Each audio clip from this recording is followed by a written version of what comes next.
Another day. Hold on. We are back. Season premiere of the Easy Corner. You know how I like to start it. Another day, another dollar. You know how I grind. It's another episode of the Easy Corner.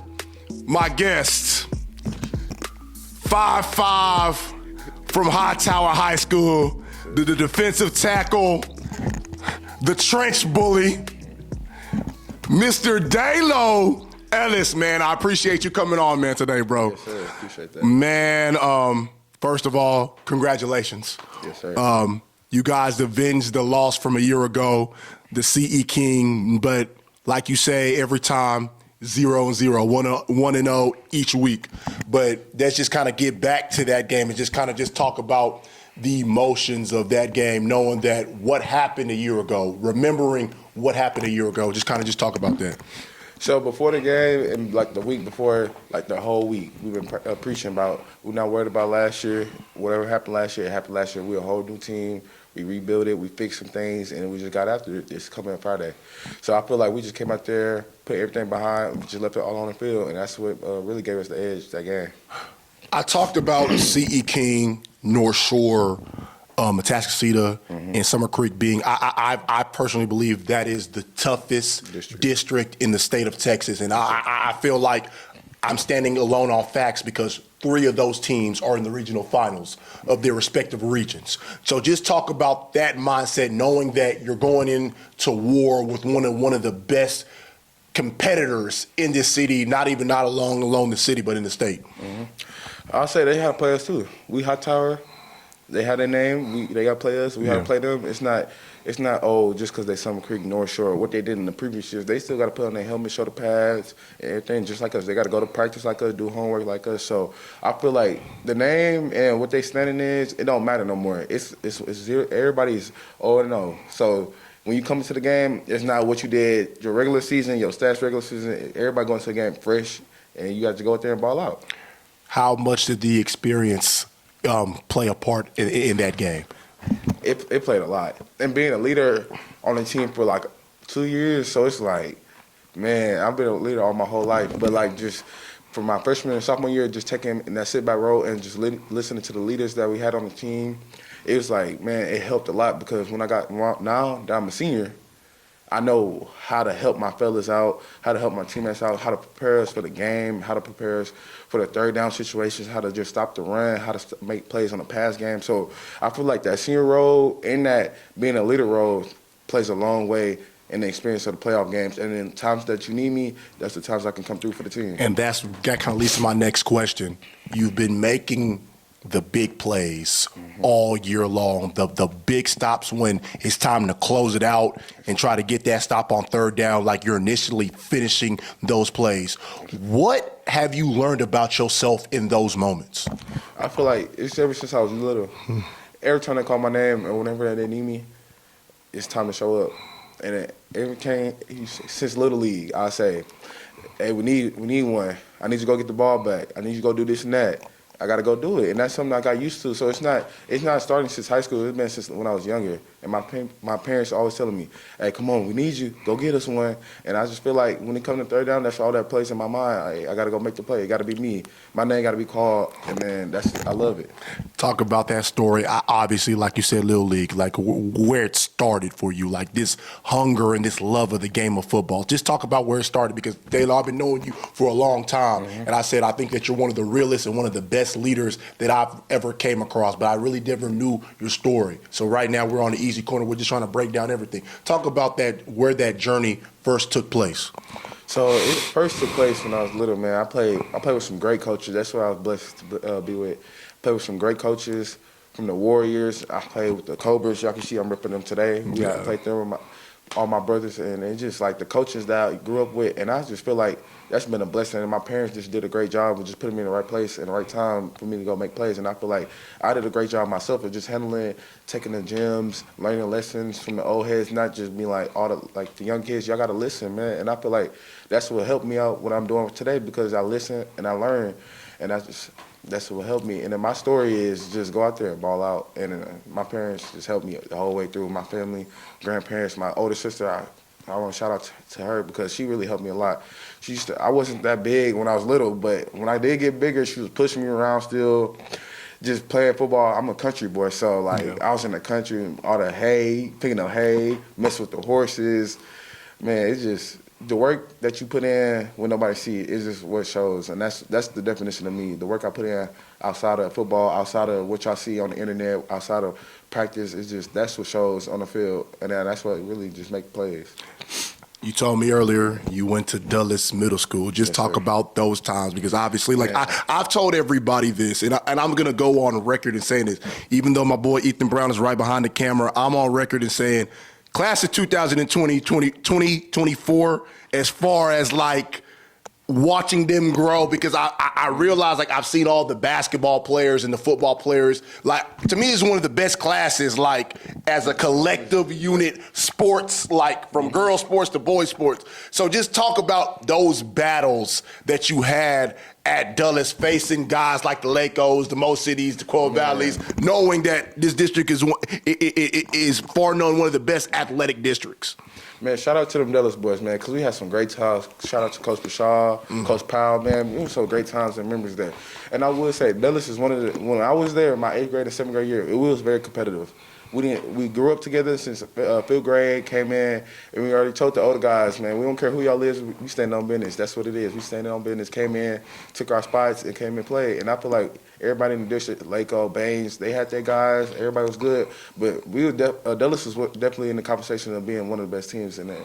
And I feel like they didn't respect us because it's Dulles. And then in the previous years, but we came and changed the standards there, and we came and bought out. I mean, they might not be doing good so far, but when we was there, we left our mark. No, because like I said, obviously, I got to see Zion and Keelan firsthand at Lake Olympia. Obviously, Payne was at Quo Valley. You like K2, SBC champ from Baines to Thornton. So I'm just looking like it's just more like the competition was almost at its peak.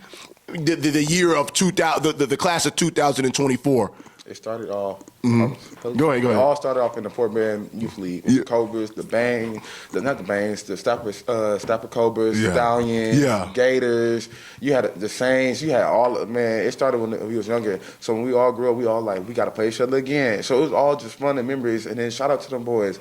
K2, Zion Taylor, Zion Kearney, Keelan, just all my boys that we grew up with. It's just like, it was just so fun. So just growing up and balling against each other since you're little, and then seeing you grow, it's just an amazing thing to see. And then the journey continues to Hightower Hurricanes. Obviously, your freshman team.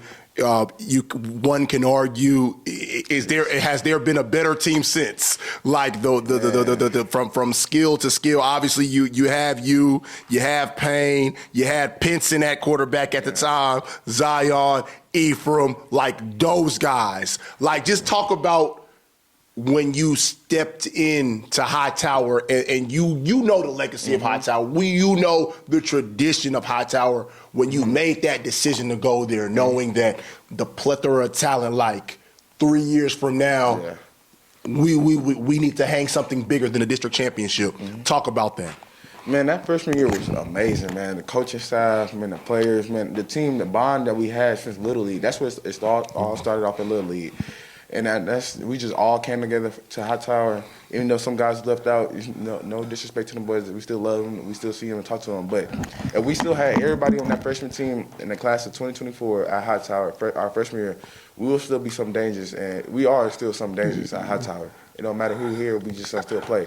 But that freshman team, man, Jeremy, KJ, Mason, man, Zion, Keelan, Ephraim, Braylon, like it was just like a stack, man. It was like practice was so easy. We just like, man.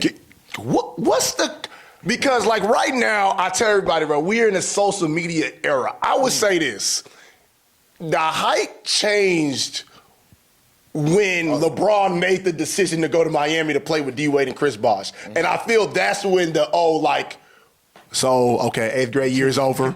Where are we going? What, like what? Because I know you had conversations. Parents are having conversations like, okay, you might have, played Jeremy and said, hey, paid Payne and said, well, you might have hit him. It's like, hey man, Be ready for next year. It's all right. So what's the conversation? I want to know what kind of conversation. In all honesty, Yes. we did not know we was all going to end up at Hightower. Some guys wanted to go to Ridgepoint. Some guys was going to Shadow Creek. Some guys was going to Man. But it was so hard for us that I don't lie. When we all got together and said we was all at Hightower and we saw each other at SAC camp, man, it was like, bro, we really playing with each other. And then we did not get together the first day of school. Okay. We did. I'm being all honest. We did not thought we was gonna go to school. Okay. So I will say this. Scratch them. What's the decision at your table looking like with Miss Roz and you and your pop saying, we ain't going to Dudley's, but we going going off of Hurricane Lane. Yeah. What's that conversation like after 8th grade? Because you probably knew. You probably kept it top secret. Nobody know I'm going to Hightower. I'm just showing up for SAC camp. So talk about that conversation. That conversation was low-key hard for me. And that was me changing to a young man. Was like, do I want to leave my boys at Dudley's? Do I want to go make legacy and set my career here at Hightower? Or do I also want to go to another school and make my name known over there? So it was really hard, and it was kind of hot. And my parents definitely threw me in the fire like always, put me in the fire like, man, I didn't know what I wanted to do. And then I was just like, freaky, we're going to Hightower, man. We're going to play at Hightower. I wanted to play with my coach Pinson, all the coaches we had. Man, I was like, yeah, let's go do it. And then I ended up seeing my boy Swartz there, my boy Ephraim, Jeremy. I was like, oh, yeah, we finna ball out and make it the best we can. And then you knew Zion was going. So that was a blessing. And then it was like, bro, and then everybody from the Cobras and stuff. So it's like we reunited together as a group. And so it's like a big group now. We just stuck it out. We was like, forget it. We gonna stick it out, gonna play, and then shoot, look at us now. We out here making it to the 4th round at the Hightower. Come see us this Saturday. The next year, sophomore year. Obviously, one of the most magical years. You guys beat teams like Manville, getting stops on them. Guys like Caleb Douglas on that team. Was Longino the quarterback No, he graduated the year before that. Okay. So just talk about that year. You guys eventually lose to the state champions, Peyto. At that moment, obviously, you're a young guy. And I always tell people, I think that you have a sense of maturity because some of those young guys in positions like that, they would think that, oh, I'm not really worried about it. I got 2 more years left. But you as a competitor, I know you're like, nah, man, every opportunity counts. Yeah. So just talk about that sophomore year run and what did you learn about yourself? Man, that sophomore year run was, man, crazy. We came in, was like, man, we the underdogs, man. And shout out to the people that led us, Cam Bradford, KK, D-Cam, CD, Caleb Douglas, all them guys, man. Caleb, it was just so many guys that we had that led us and really wanted it, and we can show it. They took us in like little brothers. They was like, hey, here are the ropes. And they showed us the Hightower ways, and we just kept going with it, and we just bought on. When we made mistakes, they pick us up. Hey, this is what you got to do here and there, and then we fixed it and made plays. I mean, it's kind of being hard being a starter on your sophomore year for a big school like Hightower. So you come in, you got to play Manville, Peyto, and you got to execute the game plan and not mess up your nerves running. But I guess what? That's what prepared us for now. So I would say this. What was the acceptance from the older guys? Because some of these guys, it's their senior year. They see a hot sophomore coming, it's just more like, why not need to split time with them? Was it more accepting because they know, hey, I'm trying to win. So if you eat, if he eats, we all just need to eat for one common goal. How was the cohesiveness? Was it kind of some war about young guys versus the vets? How was it in your eyes at that moment? So it was a brotherhood. We all played together in the little league, and it's we all came up. And then now that we had played with the bigger guys, we was like, man, we playing with y'all, but. Just because we some sophomore, don't take us for granted. We come out here and bust y'all in the mouth too. We played against y'all, so man, they just took us. And we was competitive as well, and they were very competitive. So it's we got to go out here and ball out. And they told us what was up and told us the ropes. And I mean, it wasn't he a sophomore. They didn't tell us, you a sophomore, you can't play with us, nothing like that. They took us like little brothers and told us the ways, and that's what made us better to this day. What I say is. Because I always kind of try to reiterate the fact, when you're in a position like that, they need you guys to grow up fast. Yes. Like, because they don't have time to waste. What was the sense of urgency from guys like Caleb Douglas and guys like the other Caleb Bradford, and Cameron Bradford? Like, what was the sense of those guys needing you guys to perform at a peak level? Because if you guys didn't, they're going home early. Yeah, so they stayed on us every day at practice, man. It was amazing. Practice was like freaking game days, man. Like Monday, you coming in, get your tape, and you get to the field. They did not play no games. They really was leaders out there. They didn't say, "Oh, come in, walk through. You can't walk." No, everything was full speed. You hitting each other mouth, you getting physical, you talking trash, man. You just playing really good football, and that's what took our coaching coming in. Coach Anthony came in our sophomore year and just changed the ways that at Hightower. So he just came in and really, like, it was like old school football a little bit. I really because I got hit a little bit from Christian Harris and Bub. That's what we call him, Bub. But Christian Harris and the other guys there, it was like, man, they not playing no games with us. So they really set the tone. Talk about that transition from Coach Sam to Coach Anthony, because obviously, like I just said, like, you know, Coach Sam, it's almost like a Tony Dungy and John Gruden thing when John Gruden when Tony Dungy built that Bucs defense, but John Gruden took him over the top and actually won in the Super Bowl. Yeah. So just talk about that transition from Coach Sam to Coach Anthony. Those are both amazing coaches, man. Coach Sam is my guy. Coach Anthony is my guy. No disrespect to Coach Sam. He did who he did. He had to make the best decision for his family and himself, so he had to end up leaving. And Coach Anthony just came in. He didn't change. He changed the ways that we did and fixed the program. Coach Sam had to leave out. He doing great at Bowie. He's in Dallas. So Coach Anthony came in. He was like, hey, whatever y'all been doing, and we changing it. We coming in ball. He said class and character. We changed the ways at Hightower, because Hightower, man, it was like. We know. Trust me. We one of the schools, it was like a hard school to get around, man. And everybody already had the mindset like, man, these boys don't care. They only care about football. And Coach Anthony really came in and told us, like, man, whatever y'all had before this, I'm changing it now. And he just taught us the ways, man, class and character, going the second mile, who you are, no matter where you are. It just, man, it took everything a long way. And it's like a life lesson. Like, he really taught us, like, preaching life to us. And the older guys like CD, when he came in, I know they had 3-year coaches, head coaches, so it was like, man, what is he talking about? We don't want to hear that.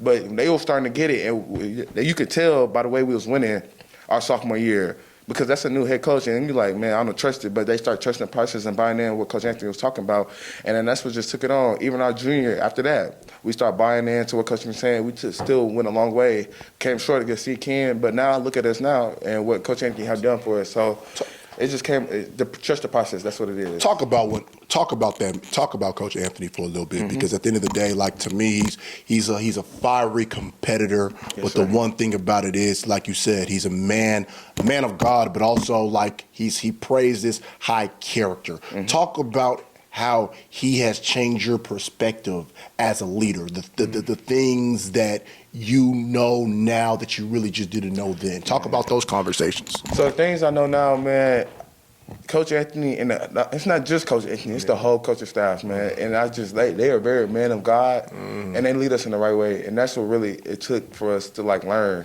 And the things that they done for us is just like, man, they really sacrificed. And then them guys, it's just not like them guys teachers and coming to be a coach. No, them guys made it to the league. Coach Anthony played for 49ers. He made it to the league and played college ball with the wrecking crew at A&M and all that. Our defensive line coach played at Iowa. So it's like, man, these guys don't know what they talk about. They actually sit here, done it, played it. They've been lived our life, what we trying to do now. So all they did was telling us what they done. We doing not doing what the mistakes they have made, and then telling us, hey, don't make these mistakes. I know what to do here. So they just letting us know, hey, you can do this and that make a better route for you to make, and like a better way, a better process for you. And I feel like Coach Anthony, he just like changed the ways of Hightower, man. He really like blessed us, and it's a blessing to have him as a coach. And like, outside of school, outside of coaching, like, he is a real, like, leader. And, like, we could really count on him for a lot of things. But, man, coaching-wise, he's very hardcore, man. He don't take it's nothing for granted, man. You smash mouth practice. He don't care if you're on JV, freshman. He knows all his guys. He loves us to death. Even when we mess up, he tells us that every day. But when we mess up, best and believe, punishment is coming. But Coach Anthony is a great, high-quality coach that very coach at the next level. But I see why he came to Hightower and did the ways he did. I think the first time I met you was your junior year. Your sophomore summer going to that big 7-on-7 camp at Hightower. Oh yeah, I think that's the first time I met you. But so my question is going to one of the most intense individuals that I saw there was your D-line coach. Yeah. Talk about, I saw one of those interviews that you said that he's probably the best D-line coach in the state or the best D-line coach in the country. Yes. Talk about your relationship with him, because every game that I've been to and watch you play, I just feel like you and him are the guys that are on one accord. Mm-hmm. Talk about how he has helped you develop and just the personal relationship that he's helped you become more of a man. So, man, it all started off when him coming in my sophomore year with Coach Anthony as well. He came from Terry, so he didn't have that many guys, but he also made some out of them guys, and he made a lot of guys go first team all district, so that's really great. So I didn't know about him, but when he came in, man, he taught me, like, a lot of stuff that I didn't know. Like, man, I really, shout out to Coach Pick, man. That's really my dog. He treat me like a son. I treat him like a father. And it's like, man, he told me the ways, like, how to do things. You can see when you come to games, we always talking and this and that. He letting me play. Like, he the reason why I make a lot of plays. He helps me with film. He helps a lot of guys out. And you can see the progress he made with a lot of D linemen, not just me, myself, because, you know, a lot of coaches can say, hey, come do this and that, but he actually takes the time out his day to go the extra mile by helping us with film. Hey, break down here and there. He talks to us outside of school. Like, he's really like a real life, like a dad, and I really appreciate him. So the coaching ways, man, he stays on me, man. He don't care what you have, offers you have, he stays on you. We get after that practice, and he's very old school, man. He tell me about all his coaches and all his stories, but he's very old school, man. He get after it, and we just have fun, man. We celebrate. Your junior year, obviously, your boy Pinson goes to Willow Ridge. In comes the young man from Baines Middle School, that boy Joe Stewart. Game 1. When did you have confidence saying that this is our guy? Man, we joke about it today, but man, JoJo is that guy, man. Hey. JoJo, shout out. Hey, low key, he was actually supposed to be here today. I've been trying to get him on the show, but JoJo, I got you, bro. You my guy, bro. JoJo, I got. And shout out Papa Stewart too, man. Shout out Papa Stewart too, man. Man, that boy JoJo, man. I've been knowing him since I was younger, man. But he always had that dog in him. He came in. He was like, yeah, I don't care. He don't care if KJ Love who coming in. He really came in and took his spot. And coaches said, hey, whoever wanted, y'all can come have it. But JoJo came up, stepped to the plate, and took his spot. He already know, hey, got to do whatever you got to do to win. But he always been a winner and had that winner mentality. So it's like, it's nothing new to him. He came out here, played. I had to trust in him since he came to practice. And he showed, like, when I came in practice, I hit him. Coach was like, no, you can't hit the quarterback. But I was letting him know I'm here. And he came back with the same energy. So JoJo is not, just because he's not meet the height, you know, college coaches and stuff like that, or other coaches be like, JoJo's not tall enough. He don't have the biggest arm or something like that. But JoJo's out here doing stuff that some kids can't do. They're coming in out of school like Hightower and do what the stuff that he done for us. So, I mean, I appreciate JoJo, man. And that's still my dog, man. Hey, we just gonna keep playing and balling out. JoJo, I had the confidence in him since I seen him come and take a hit by me, man. Man, just obviously your junior year was a great year for you guys. Obviously, like I said, we know that you guys kind of just came up short against C.E. King. My boy Chris Hodges. Yeah. He told me you made a famous halftime speech last year in that game. Yeah. Can you kind of just elaborate elaborate what was kind of said in that moment? When we played C Team last year, yeah, the host was high. It was so many emotions going on. And I was just telling, being a young leader that I was, man, I was like, I stepped up I was like, man, we not finna lose and sit here and we was already up, and guys was like, man, they tough, and it don't matter who they are. And I feel like now it's like since we got the edge and we beat them. Yeah. Man, it was really a lot of cussing and fussing, man. I don't want to be disrespectful, but it was a lot of. So I heard about that story. I said I'm gonna bring it up because like Chris told me, he was like, bro, Dailon was on everybody's head. I was coming for it all, man. I was telling the quarterback, man, I don't care who you was, man. You was getting him, man. And then, hey, we still came up short, but you can still that we still came out to play, and we didn't give up. But they got their win. We came back and won. But man, that halftime break, man, it was kind of. Oh man, I was definitely upset, but hey, we got past it and we see what we did this year, so that's good. Just talk about your leadership and what you've done for the program as a whole. Because I said I know you're a defensive guy, but I know you're dominant. But like your words matches your play. You don't really find a lot of guys that do that. There's a lot of guys that are silent killers, but you talk. And you go out there and back it up. Just talk about that confidence. Yeah, so the confidence I have, man, I feel like I play against anybody. I don't care who you put in front of me, I'm going to whoop them. And they got to still play. They got to play helmets, shoulder pads on. They got to go 4 downs with me. They got to see me just like I got to see them. But the confidence I have for myself, man, it was ever since I was little, man. It was like since I was playing baseball and E-Rock know behind the thing. E-Rock already know, man. When they was like, "Hey, we need a home run," I was like, "Yeah, let's go. I gotta hit it, man." When I hit that ball, man, it was like a great feeling, man. But when I say, man, it's like I don't do all the talking, man. You might see me post here and there, but I'm not gonna sit here and talk to you. Hey, I'm gonna let you come find out for yourself. When you come play me, it's like, oh, okay, he the real deal. And somebody got that. I don't want to say no names, but he got that from Heights, and he really felt that too. So. I don't need to do all that talking. I'll come out here and play and just respect the game. That's my quote for all the younger guys. Respect the game and just go out there and ball out. I got a personal question, and I'm going to say this, because, and I hate to say this. Mm-hmm. E knows me. He's been knowing me for years, like for 6 years. Yeah. These Hightower fans really been heckling me. So my whole thing is, I really want your honest opinion when I be making these predictions in the game. Like, I feel like I am as fair as possible. I think every reason that I've said has been valid. I'm not taking, like, I just state facts. Yeah. So when you hear guys like pundits and everybody making predictions on speaking against Hightower or for Hightower, like, to me, he always asks me, and I tell people a lot of times, players ask me, what do you think? And then all of a sudden, when I tell them what I think, I'm hating. No. So I just want to know personally. You know, I don't hide. I don't dunk nobody. I'm the first one to apologize. Yeah. So just talk about what do you guys think? A lot of people are biased in this generation, man. It's like everybody biased, delusional, man. But I want to say, man, you gotta respect what they say, and then you just gotta show them and prove them different. I mean, you can't be mad that another reporter or somebody said, "Oh, Hightower, I got them losing to Westfield this year,"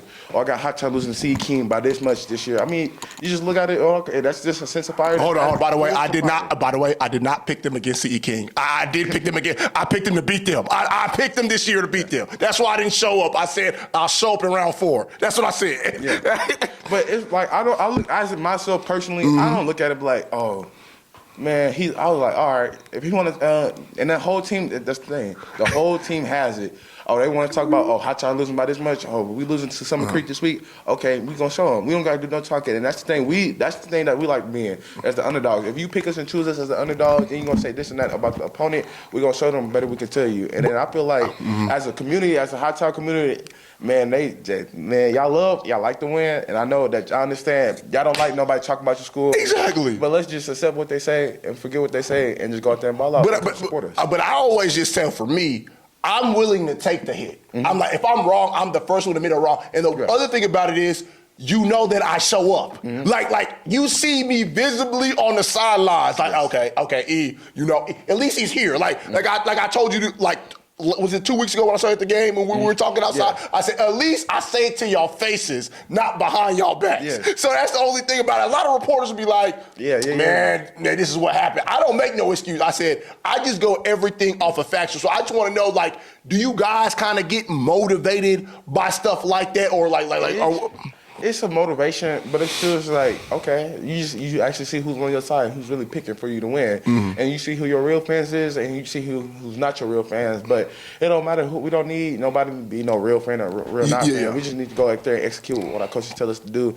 And I feel like the reporters, man, they just go off by names. They don't go off by what they have done, what adversity they have faced, who they played. But I do. Yeah. Right? They can't speak for every other reporter, but me, I do my digging. I'm there. I'm at the game. Yeah, reporters only go off of what reporters only go off of what they seen from the previous year. So I look at it as like, hey man, if they say what they say, we're gonna go out there and execute. That's all it is.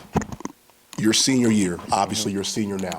Yes. Talk about the preparation this summer and your mindset, because we like I just reiterate. I'm gonna reiterate it again. Bad taste in your mouth in that loss to C.E. King. So just talk about what did you do this summer to prepare for 6 rounds? Not prepare for 6 rounds, obviously, because I say you had 2 more games until the state championship. So what did you do this summer, and what was your mindset this summer, knowing that you had to prepare for 6 rounds? Man, my mindset this summer was, man, it was crazy, man. It was like, hey, if you really want it, you gonna show it. And I said to myself, like, I'm not gonna leave nothing on the field. I'm not gonna go half or BS because I don't feel like doing something. So my mindset this summer was when to go home. The whole summer.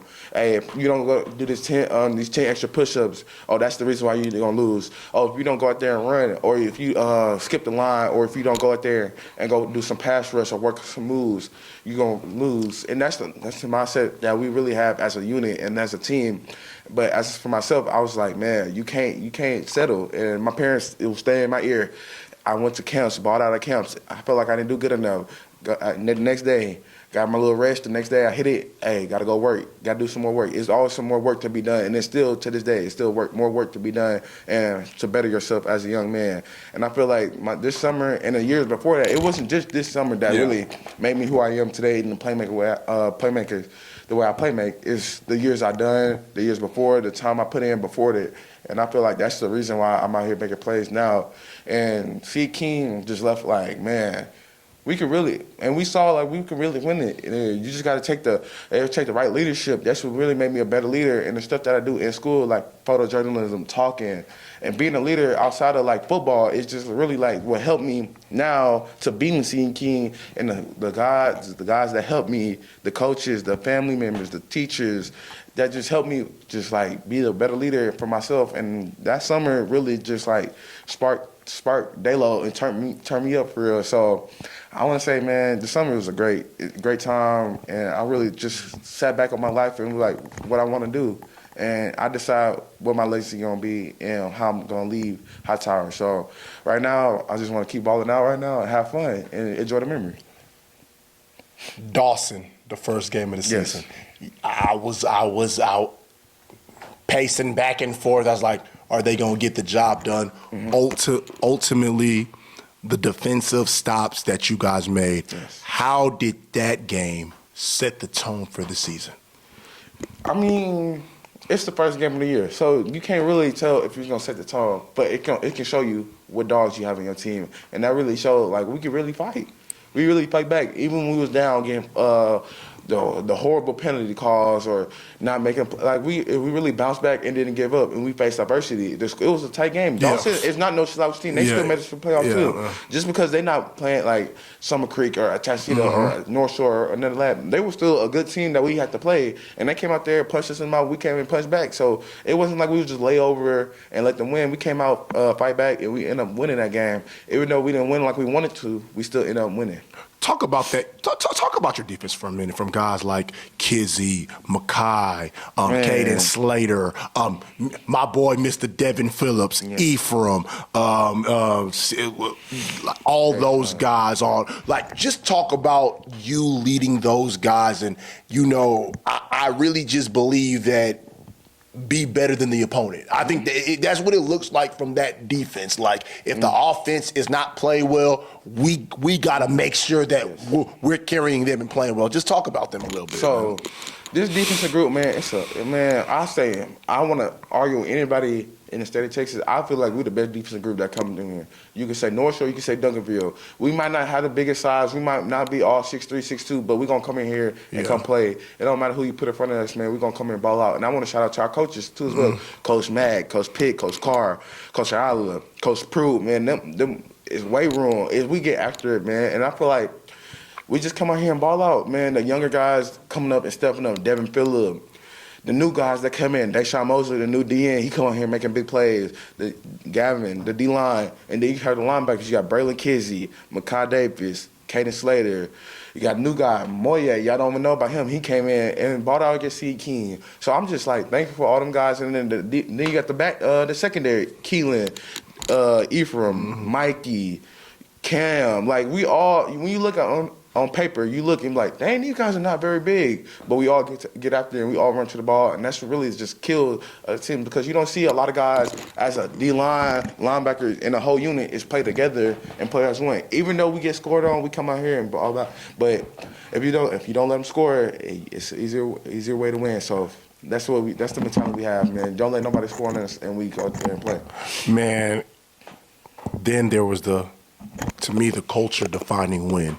Westfield. We knew that those guys have kind of had your number recently, but to go out there and win in the defensive battle, and once again, you capping off it by making probably like the game-saving sack, and you did it multiple times. Like oh, okay, like all right, we're gonna do it again. So just talk about that game and how that game really kind of propelled y'all. Like, hey man, we're not just one of the best teams in the city, but we're one of the best teams in the state. Yeah. So Westfield is a top-tier team. Still to today, they still in playoffs. Yeah, they play. Yeah. But I want to say, like, man, we don't care what their name is. That's the problem. We don't. The years before, we're a whole new team, a whole new group, and a new guys. So the new guys came in, and the older guys stepped up as leaders, and I feel like that's what we needed. And then Hightower just came out and played great defense against Westfield. I know they're a high-power offense. They definitely have some guys over there that's getting under recruited as well. I know they running back, the top guy. We had him to one touchdown. The receiver, top guys. The quarterback, the O-line. That's the most physical team you might see a lot in the area of Houston. So like, we just came out there. We said, forget who their name is. They still got to put on, like I've been saying this whole episode, man. They got to put on helmets and shoulder pads just like we do. So we just go out there and ball out, man. The guys stepped up. I stepped up. And then we stepped up as leaders to the team and letting them know, offense, no, we got y'all back. We're going to keep letting them not score.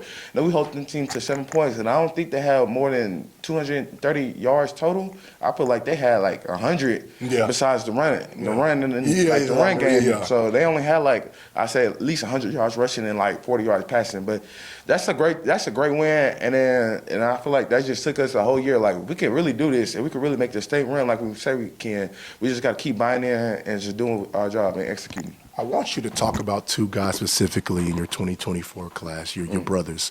I want you to talk about Jeremy Payne and also Zion Kearney. Talk about the battles and the conversations that you guys have, knowing that I really think that you three are the guys who are really leading the charge, along with Ephraim. Like you four guys, I think that almost makes the core of Hightower football. Like, don't get me wrong, those other guys are just as talented, but when I see Hightower football, I want you to really just expand on those two, on what they do for this team and what they do for Hightower as a whole. So them guys there, great leaders. They learned the ways, Hightower ways, and learned the Coach Anthony way as well, the class and character. And them guys bought in just like I did as well. And you can see that in the way they perform. Jeremy out here scoring 3 touchdowns a game, averaging 3. That's something that you don't see in an everyday thing. So Jeremy coming there, ball out. And then you got Zion coming off injury. Even though he might come off injury, but he's still fighting through, come and play. He might not get the most receiving yards, but he's being the best decoy he can be or the best player he can be on the team. So he's been the leader on and off the field, both of them guys. And I want to say, just, man, them guys have been amazing to play with and a blessing, just another blessing. And those have been my brothers since them Cobra days, just like I'm ripping the shirt, man. It's just them Cobra days. So them boys did their job, and they still are doing their job, and they just keep leading, and I love y'all boys. Is Payne the MVP? Yes. They gonna say other guys. Y'all don't realize Payne been doing this since his sophomore year. Yeah. really all his life, but Yeah. his sophomore year. But he's definitely the district MVP. And you know how Fort Bend is. We're not gonna get into Yeah, we're not. But man, Payne is the MVP. Because he does so much, and I was just looking like he's actually a great receiver. Like he's a great receiver. I was like, bro, what can this man not do? And it's just more like I said, I love Carlisle at Richmond. I said he's a great player. Yeah, I said Carlisle's a great player. I said Dane Jones, Bethel Roman, all those guys. But like when I see most valuable, like what he does for Hightower, every game. I'm just like, that's the definition of an MVP. Mm-hmm. And I was like, that's where I kind of stand. But and the consistency that Jeremy has of all his, not just this year. He came back last year. And I think he rushed for 1,000. And he missed 5 or 6 games and came back and rushed for 1,000. And a lot of guys, you don't see a lot of guys doing that. So I feel like Jeremy is the MVP. A lot of guys, Hightower deserves some accolades, but right now we don't even focus on the accolades. And whoever win it, shout out to them and congrats to them. But we out here just balling out, trying to make it to the next level. And then that's the goal for Hightower as a group. So whatever happens, and whatever you control. But that's something that we can't control.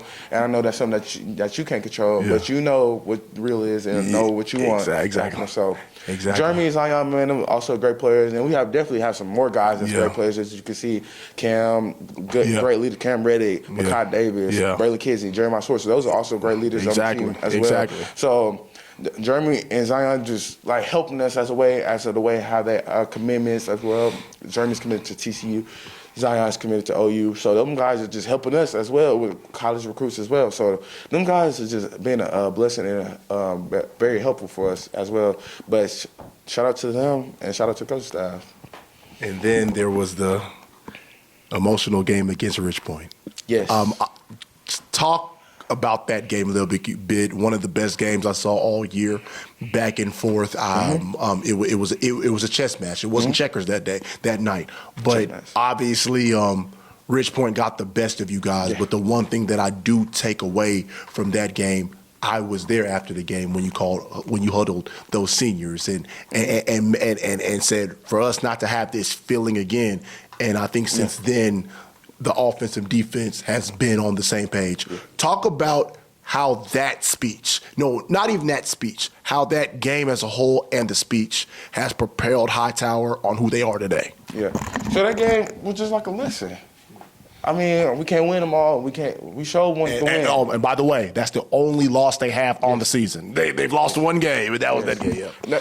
Richmond is a very great we feel like we were better than them. We felt we tried to do the best we can, and we came up short. I mean, the best don't win them all. Jordan didn't win them all. He definitely lost a couple times. LeBron lost a couple times too as well. So Richmond had our number that game. They came out here and ball out, executed the plays they did, and we just the defense as a unit. I blame that. I don't blame nothing, but I take that as that's for myself as a leader. As defense could have played better, and I feel like if we played them a game, I feel like they don't win and score a point. But I give respect to the boys for making plays out there, showing them what they're capable of, and I feel like, hey, as a leader after the game, I was telling the guys, man, we decide how our senior year want to go, and if y'all want to sit here and play around or lose close games like this and go home early against teams that we shouldn't go home early to. And that's going to really show our character. But as a group, I say I did a very great well of bouncing back from that game and not letting that game define who we are as a team today. And you could tell how the way we've been playing in the recent time. We made adjustments from that game. We made adjustments from all the other games we played as well. And like the game after that, we just came out here and ball out. I mean, Richmond is a big game. It was a big game, but hey, we treat them like another team as well. So that game was just like a lesson for us, and our coaches learned from it. The players learned from it. The community learned from it, and we was like, "Hey, we just go out here in the next game, we pick up and play better." And then that's what we did now, and we still playing to the day. And then, hey, it's just a ball out. You just ball out and play the best you can. How does it feel to be still one of the last man standing in the Fort Bend district, knowing what great teams that have came through here, like even in 5A with Marshall, obviously Ridge Point, you guys are still the last one standing, because I've been on record of saying this, and I'm a Fort Bend alum, and everybody says, Easy, I think you're too critical of Fort Bend. I just believe it while I'm living, I believe a Fort Bend team will just never win state. Because I just think there's just too many schools. I just feel like schools are 5 minutes from each other, so that just kind of spreads out all the talent. So it's hard. So when I say a statement like that, people are just like, "Easy, you hating?" I'm like, they haven't won a state championship since 1983. So that's all they do is add fuel to the fire. Yeah. But best believe, if Fort Bend didn't have a lot of schools and Bridgeport and Marshall was definitely zoned together, well, y'all would definitely be seeing us a lot. But we still make the best as we do with it, and that we go all the talent that we have in Fort Bend, not just Bridgeport and Marshall. Exactly. Like you have Clemens, George Ranch, Travis, and the other Travis. Mm-hmm. You have talent everywhere in Fort Bend, and Yes, that's what we need. So we competitive against each other all the time. Okay. And being the last team in Fort Bend is tough, but I mean we got to represent for Fort Bend, Mo City, really 333 Hurricane Lane, bringing it back to the community. That's what it really is about, bringing it back to the Mo. So I mean. Being the last is tough, but hey, it's nothing that we can't handle, man. It's just treating it like another game and just enjoying it. So we're just gonna put it on for them and keep playing it and represent what's on our chest and the H on our chest, and that's what it's about. Why are you under recruited? Because man, it's tough, man. Being under recruited, I look at it as if they want to under recruit me, that's what I got to accept for that. But I mean, I'm just gonna come out here and show every day, every game, that I come out here and play to the best I can, and not letting what the recruit or not being the highest rank get to me. It's like being uncruited is hard. Being 5'10", 5'11" is not. I mean, it's nothing I can do about that. God did what He did, and that's just what He did. So I mean, being 5'10", 5'11", it's kind of hard as DT, but I use it to my advantage to be out there and go out there and play. And not letting it get to me. I mean, recruitment goes how it goes, man. And being unrecruited, it's just like, oh, okay. You can see how many guys respect you. But after the season, they're going to see, like, oh, he's not no joke just because he's 5'10" or 5'11". It's a lot of guys that made it. Kyler Murray made it to the league being undersized, and they always use that against him. And he won great games at Allen. I think he undefeated in high school. So the things that Kyler Murray done, that's really who I see as well. Him and Aaron Donald is like, they guys made it too. It don't matter where you went.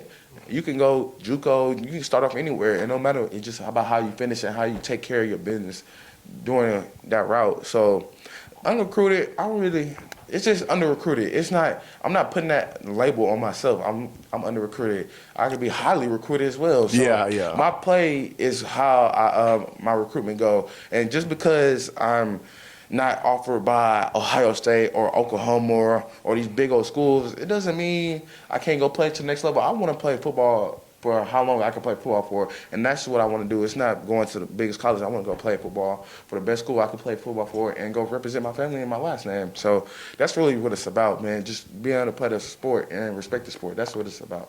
What's the feedback do you get from these college coaches, though? Because at the end of the day, I just think, like, I'm a big believer. My quote is, men lie, women lie, numbers don't. And the numbers show you impact the game. The numbers are showing it this year. Really, the numbers have shown almost your whole career. So just talk about the feedback that you're kind of just getting from these college coaches, from the interest. So I do get I have a lot of interest as well. I mean, coaches love the film, but they got to decide if they want to take a risk on me or not. And it's not taking a risk on me because you see what I can do. And I feel like I'm letting even the coaches that's watching now, you see what I can do. You can go turn on any film. You don't put on any game and see what I took over the game, dominated. So it's not me just having a highlight. I can show any game. You can put on your 2 minutes and turn it on, and you decide if you want to recruit me or not. If you don't, you move on to the next man. But I'm still going to keep doing what I have been doing and just not letting it get to me, man.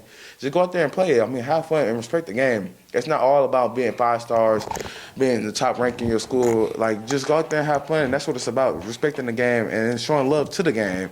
So just show love to the game, and you're going to be blessed with things. And then you give all glory to God, man. Without God, I mean, I wouldn't be able to do a lot of stuff that I'm doing being under-recruited, man. So I'm just thankful for the ways that I am right now. The way I'm, like, placed right now, I'm right here on the episode with Easy, man. I made it to another day. I'm still playing. So it's just a blessing, man, just to be out here to play. Because a lot of guys, I have A scholarships myself, so that's just a blessing. Just have A coaches that's interested in me, and I have a lot of more interest. But after the season, man, you would definitely see me blow up because the coaches gonna notice, like, okay, Dailon Ellis is not no joke. But right now, I'm not gonna focus on the recruitment, man. I'm just out here playing. I know the coach is texting me, and I still have to sit down and look at it. But hey, I'm just out here trying to win a state championship, man.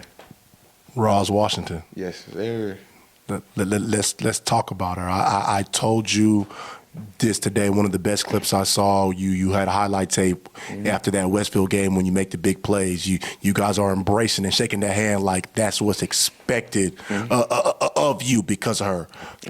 Talk about her and what she means to you, and you know the positions that you're in and who you are is a big part of what she's done. Talk about that, please. So my parents, not just my parents, the way that when I came out of baby, man, they was like, they had the expectations for me was very high, and my older sister, she did a great job with me as well. My parents, they're divorced as well, but they still doing what they have to do for me to execute and do. And they set the tone, and they told me, hey, if you want to go this and you want to be this, you got to go and handle your, be on your P's and Q's and go handle your business. So my mom did a great job, and my father did a great job. Dailon Ellis did a great job raising me, and I just appreciate them, and then they mean so much to me because without them, I don't know what I would be doing right now. Or my big sister, Dailon Ellis, I do not know what I would be doing. So I want to shout out to them, and especially my family as well, man. Yeah. It's just like, my family is very competitive. It's not just my parents. Yeah. Me and my great-grandma, my grandma Betty, my grandma. Like, man, my family is very competitive and very country, man. Yeah. So just being, like, just that ain't nothing like going out there to the country and playing basketball. That was really my first love, was basketball. The boy he said love basketball, and my parents both play basketball, so it's man, you're hooper at heart always. Hooper at heart always, but I definitely found what sport that I need to go to take to the next level. But my mom, man, I used to be playing with them, and they take this off on me, so I'm not taking this off on anybody I play against. And then it's just an expectation to go out there on third down and go make a big play for the team, or whenever my name needs to be called. That's just expectation they have on me, and the coaches have for me. So that's an expectation I have on myself as well. Just go out there, be the best you can be, and go ball out. I mean, nobody's going to be the best at what they do, but you got to do what you can do. Do it at your best ability. That's what I meant to say. Do it at your best ability. And my parents just did a great job with me, and my grandparents and my family in general.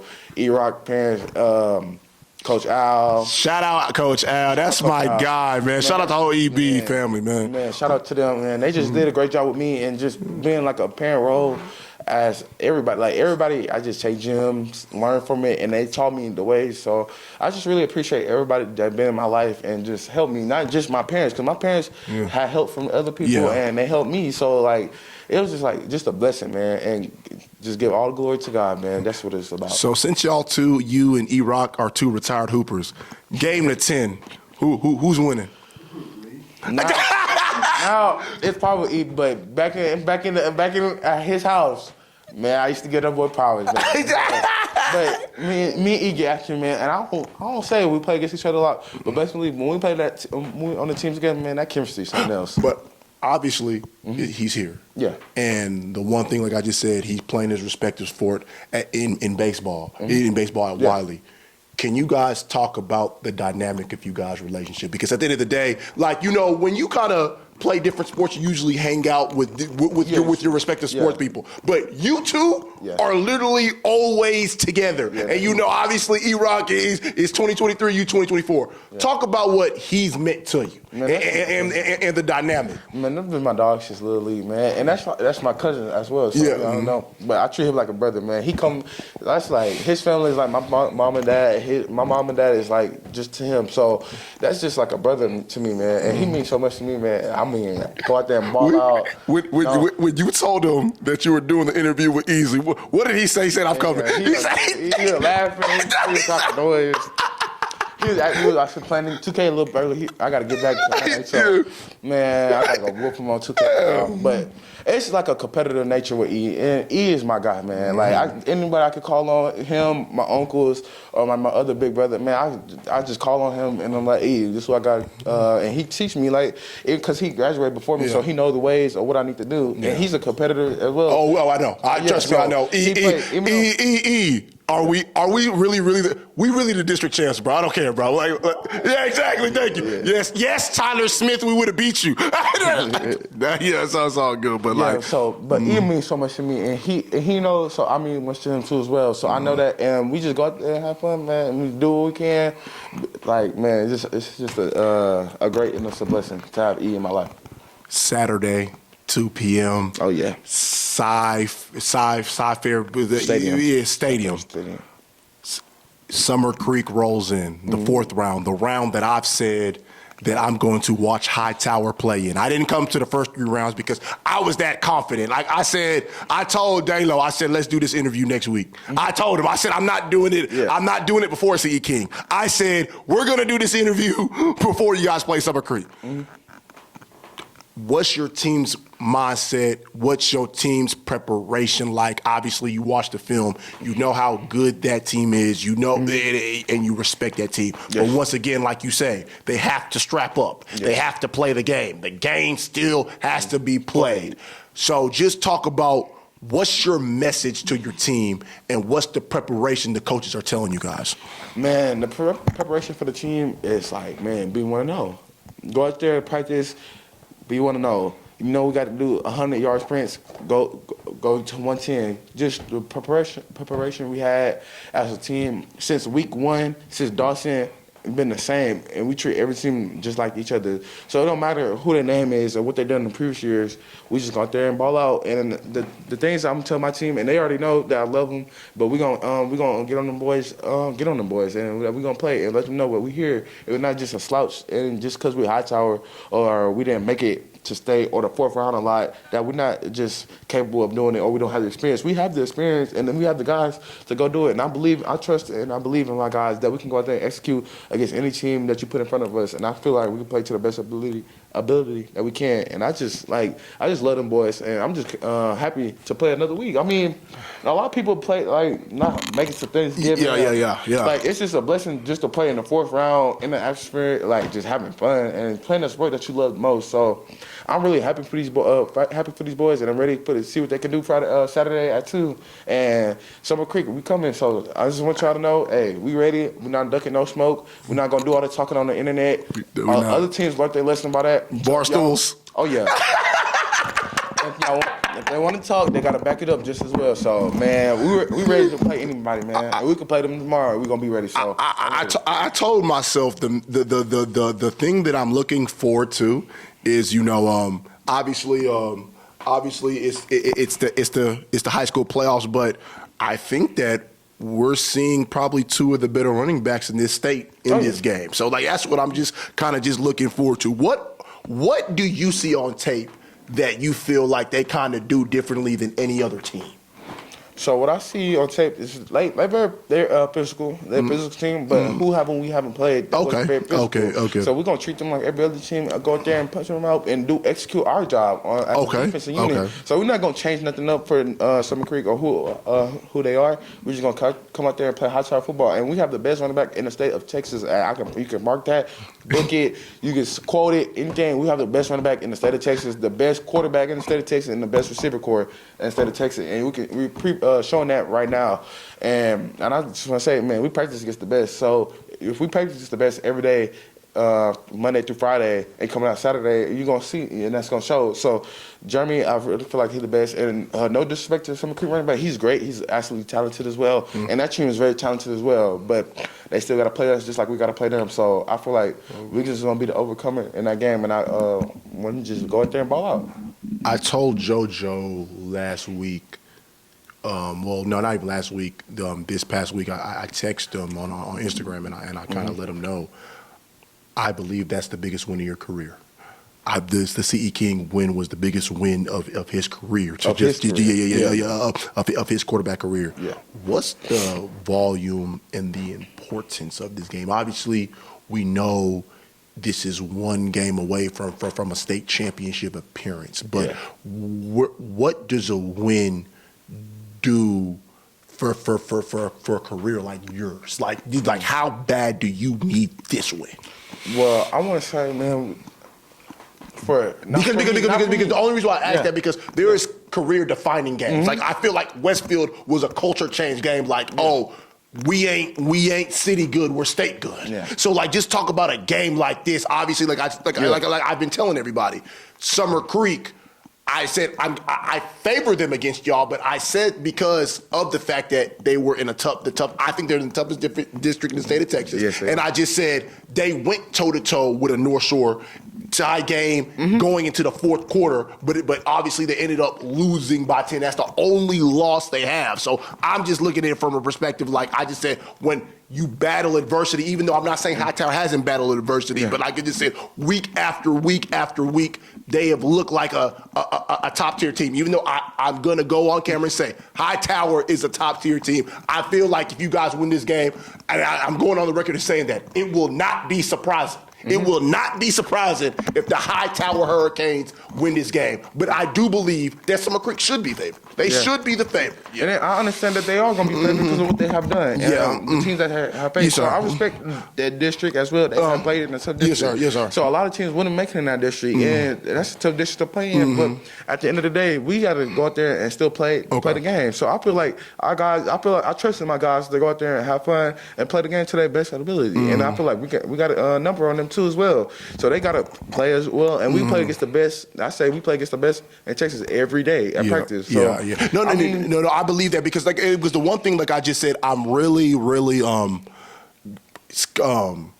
locked into that running back matchup. But I would say this, your teams actually both do good on defending the run. So like I really think the run actually really might be a problem and it comes down to quarterback play. And that's why I've told JoJo a lot. I've told him I know what the defense is going to do. I said I know who Payne is. But my whole thing, I put a lot on JoJo even because he's the quarterback. I said one of these playoff games, JoJo is going to have to go win it for you.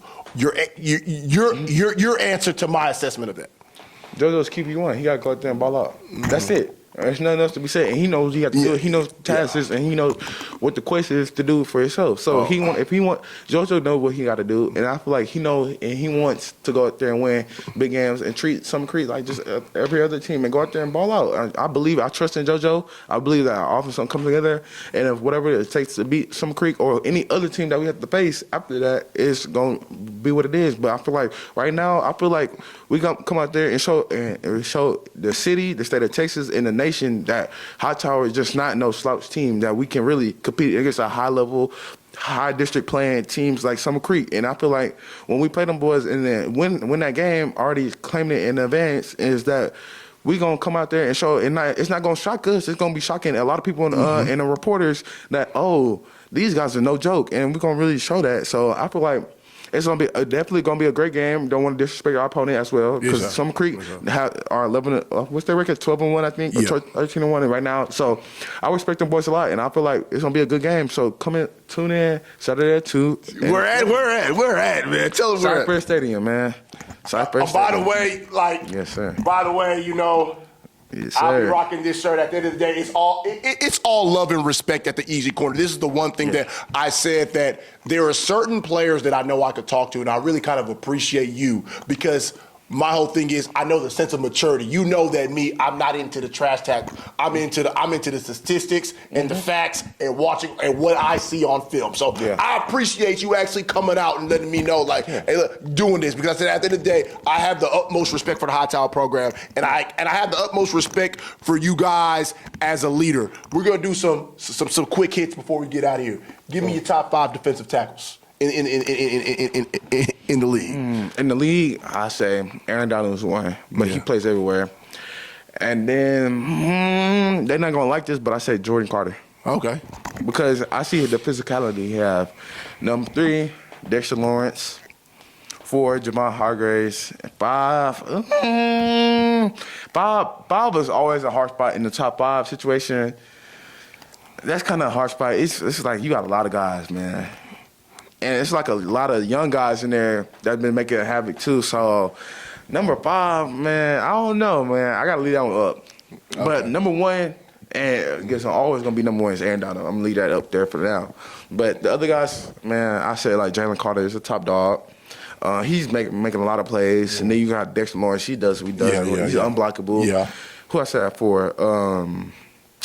Who I said that for? I forgot who you said that for. I said Aaron Donald, Jalen Carter, Dexter Lawrence.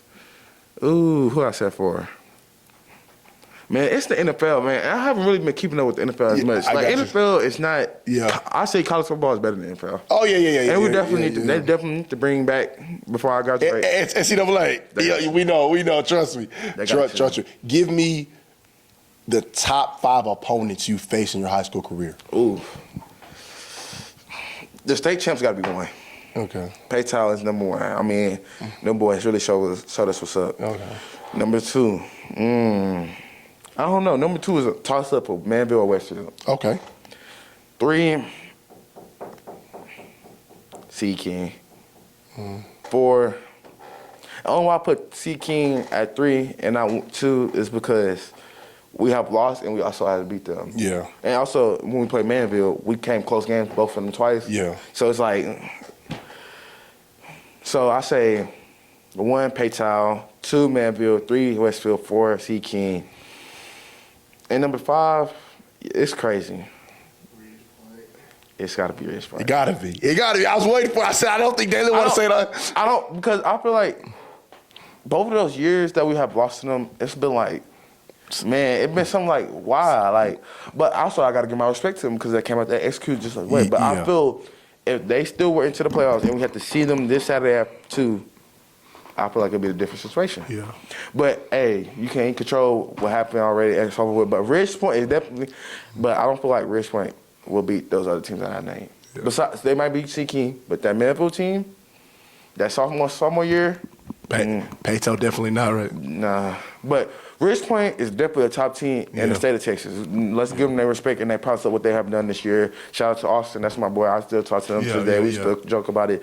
Austin, the Quincy, the drummer brothers, they're very good over there. They also so they got some playmakers over there as well. And then I said Ridge Point. I say, matter of fact, Ridge Point is before C. King. That's disrespectful. So 1, Paytown, 2, Manville, 3, Westfield, and then I say 4 is Ridge Point, and it's probably C. King. But I want to give all respect to all those teams that I just listed, and the other teams as well. You got our sophomore year, we played Angleton. That was a tough game, even though they don't have a big old name, but that was a tough game. They gave it to us, and some other schools as well. So I want to just give respect to everybody that I have faced before and show my props. Like they did is come up there and ball out and play to their best ability too. So there's no disrespect, but. 1, it's definitely got to be Paytown, man. Them boys, that was a different team, and I feel like if we would have beat them, bro, that was our year. But that sophomore year was a great year to be at Hurricane, man, and that it's like, man. I've always argued this, and I want to get your perspective. It was the fantasy game that really, really never happened, and your boy E is back here, so I'm gonna ask this. 20. When was y'all were 5A your sophomore year, right? Yeah. I ask this question a lot. Are y'all beating Marshall? They didn't want to play us. They didn't want to play us. We've been asking them for a long time. And I know some coaches at Marshall. Yeah. I was like, why y'all don't want to play us? And y'all know. Because that'll be a great game because Marshall definitely has some dogs. Because was Chris Marshall still on that team? I think Chris Marshall was on that team. Yeah, he was definitely on that team. But the guys we had on our team was oof. But I feel like that would be a great matchup. And I also, even if I don't get to see it, I want to see it if I come back. I want to see Marshall and Hightower play, man. We have to have it for the culture. It's just for the culture. I really always wanted to see Marshall and Ridge Point play. That's the game that I really wanted to see was Marshall and Ridge Point. That's gonna be hard if they do have a chance, but I don't feel like they would. Forbin will let us do that. That will get out of hand. But if Marshall Hightower play next year or something, the year after that, that would be a good game. I want to come back to see that. But Marshall definitely has something for the years. You can't disrespect Marshall. Because Marshall, they also been them guys as well too. So shout out to them M-Block boys. But I definitely respect them boys, and I also play with them boys as well. So I know what they're capable of doing. But I know what we capable of doing at Hightower and 333 Hurricane Lane. So we're not no slouches like I've been saying. So I would definitely want to play them, but they did not accept that offer that when we did want to play them. So I don't leave that on the table for y'all to say, but. You know, if you want to play somebody, you're going to play them. But they definitely ducked that smoke freshman year when we had that team. That freshman year. Shout out to that boy, Coach German, for action. But, man, I want to play y'all. I want you to look into the camera and give a case, even though that we know that you're a team guy and you don't care about the individual accolades. I need you to get into the microphones and give a pitch why you're the Defensive Player of the Year in Fort Bend. Man, just the things I've done. I mean, I really don't have to go down the list, but I've been balling out since my sophomore year when I came on varsity, and that's kind of hard task to do. Coming on a defense like I played in my first year, playing on a 3-down. And cat 5 to 6 sacks and like 15 TFLs. That's kind of tough for a sophomore to come in and been thrown into the hot fire and the lava. Like, man, you got to come in here and execute for the guys. And making that to the 4th round, that's the undo. And then my junior year, I had 6 sacks and 30 TFLs. I don't remember not one dude that had 30, not even close to 30 TFLs in the area.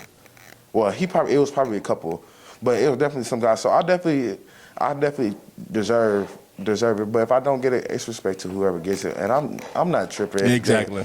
I'm not tripping for whoever gets it, but man, I feel like what I have done my senior year, the year that it needs to be done, I feel like I done what's needed, and I say if I don't play again, I feel like the work I have put in to the game and in my high school career has been very great, and I feel like we just been balling out, man. If I don't get it, I don't get it. If I do get it, it's another accolade that I could be preaching about, and like let the younger guys know, hey man, you got to do it. They know what it takes, but I really appreciate the. In this case, I'm making the pitch and the effort. Dailon Ellis is the Defensive Player of the Year. I said I love them boys from Ridgepoint. I love all those. I love everybody that made the playoffs in Fort Bend. But when I'm talking about impact and timing of playmaking on what he's done all year, I'm not even talking about it for a career. I'm talking about this season in general. He's my Defensive Player of the Year. I respect that. Man, the one thing I do want to also ask too, obviously, this is your last year. So regardless, any game could be your last game. Yeah. Who do you pass the baton to take over the leadership on the defensive side? You got some guys, man. You go down the list. You got Devin Phillip, Mike Amy, Caden Slater. Man, you got some guys.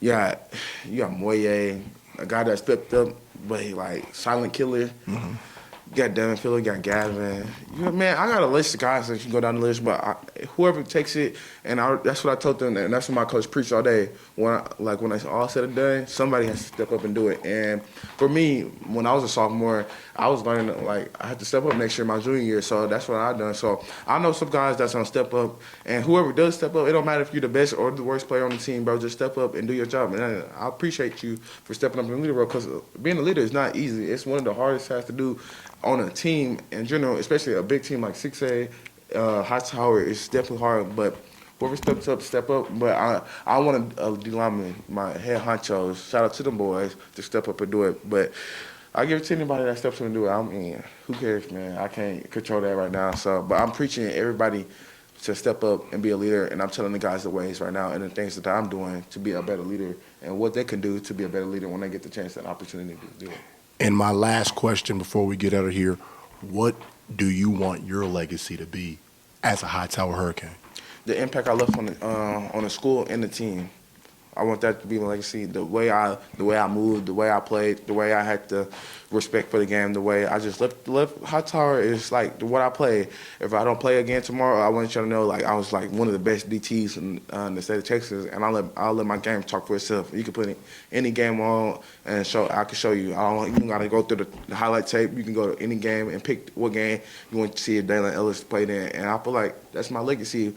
The guys that know me and the people that don't know me, I mean, I want y'all to get to know me and say like, hey man, this dude is cool. Like, man, I'm that guy, man. So I just want to leave my legacy as in what I have done for my school and what I have done for community and the service I put in outside of like the community service I did with my dad, the stuff I done for my dad, the chess and the stuff that the younger guys I help with, going back to your school, your old team, the Cobras, and telling them what is done and just talking to other people, like helping them be a great D lineman and stuff like that. Because you can't just keep it all to yourself, man. I like to help. And my family always tell you help another one because somebody always helped you. So that's what I want to do is just help out and then show that what I have done is like appreciate what I've done and don't take stuff for granted, man. But what I want to be left with is, man, he was definitely that guy, and he was Timothy. That's why I say Timothy. D1 Dailon was that guy, and he wasn't just average or nothing. That he was that guy outside of school and inside of school. That's what I want to be left with. Man. It's been a great another day, another dollar. You know how I grind. Saturday, 2 p.m., the Hightower Hurricanes versus the Summer Creek Bulldogs. Winner goes to state regional finals at Cy-Fair Stadium. Dailon, go ahead, man. Throw out your Twitter handle and your Instagram so everybody can get it. Man, everything the same, D1 Dailon. All you do is type in D1 Dailon or Dailon Ellis, you'll find it, man. And it's that simple, man. But go show love to the TikTok and Twitter and the Instagram. I finally just hit 1,000 something on Twitter, so that's a blessing, man. Hey, I got like 22,000 on TikTok, so I didn't make TikTok. I need to start doing it because everybody said your takes are too crazy not to be on TikTok. You got to. And high school Texas football TikTok, man. It's just like, man, they get the boys involved, and it's just like you gotta just hop in on there. I got you, big dog. Man. Good luck, my brother, man. It's been an honor, bro. I appreciate it. The run don't stop, man. I gotta pose the shirt one more time. I'm wearing it Saturday. So I'm wearing it Saturday, man. I said I'll be there. I wasn't there the first 3 rounds. I knew what I was talking about. Everybody said, people try to look at me crazy. I said, I'll be there for the regional finals. I'm here. All right, man. Catch y'all Saturday, man. Easy Corner, we out.